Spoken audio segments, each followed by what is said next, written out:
কেমন আছো বন্ধুরা? আশা করছি সকলেই ভালো আছো। আমি অনেক ভালো আছি। তো আবারও একটা হাতের কাজ নিয়ে চলে এলাম, ছোটো মেয়ের স্কুলে হাতের কাজ। আর চলো তোমাদের সাথে সেটা শেয়ার করি। আর এই দেখো, একটা স্মাইলি বল নিয়ে নিয়েছি, আর সঙ্গে নিয়েছি কিছু পিন আর পুঁথি।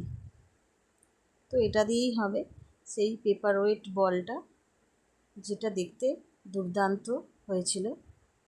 আর এই তো পিনের মধ্যে পুঁথিগুলো এই রকমভাবে গিঁথে গিঁথে সব একধারে করে রেখে দিচ্ছি, যাতে আমার গাঁথতে সুবিধা হয়। তো সবগুলো এরকমভাবেই গেঁথে একধারে করে নিয়েছি। আর সত্যি কথা বলতে, স্কুলে মেয়েদের হাতের কাজ দিলে মেয়েরাদের তো আর হাতের কাজ হয় না, সবই গার্জেনদের ওপরে চাপ পড়ে যায়, আর প্রত্যেকটা গার্জেনকেই সেটা করে দিতে হয়। তো সেই রকমই আমিও এই হাতের কাজটা করে দিচ্ছি। ও তো আর পারবে না। হ্যাঁ, একটু আধটু সাহায্য তো করতেই পারে। তো সেই রকমই ও আমার হাতাহাতি একটু পিনটা গেঁথে দিল পুঁথিটাকে পিনের মধ্যে। আর জানো তো, স্কুলে এক এক সময় এমন এমন হাতের কাজ দেয় যে জিনিসগুলো সহজেই বাজারে পাওয়া যায় না, অর্ডার দিয়ে আনাতে হয়। তো সেই রকমই আমাদেরও অর্ডার দিয়েই আনাতে হয়েছিল, এগুলো সহজেই পাওয়া যাচ্ছিল না বাজারে।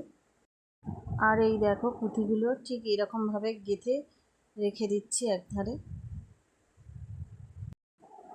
বাজারে যে স্মাইলি বলগুলো পাওয়া যায় সেগুলো স্পঞ্জেরই মতো, তো সহজেই গাঁথা হয়ে যাবে। তো আমিও সেইভাবে গেঁথে নিচ্ছি। এই দেখো, এরকমভাবে গাঁথতে হবে।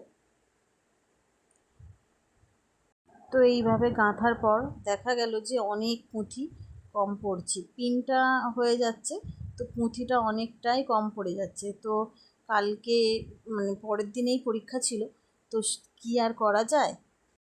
তো বাড়িতেই একটা স্পঞ্জের ছোট্ট সাইজের বল ছিল, তো আমি সেটাতেই গেঁথে গেঁথে গেঁথে করে দিলাম। কারণ এই মুহূর্তে আমার পক্ষে পুঁথি কেনা সম্ভব হচ্ছিল না। আর এই সেই ছোট্ট বলটা পুঁথি গাঁথার পর ঠিক এই রকম দেখতে হয়েছে। আর কেমন দেখতে হয়েছে একটু জানিও তো। তো ভিডিওটা এই পর্যন্তই, দেখা হচ্ছে পরের কোনো ভিডিওতে। এখনো মতো টাটা।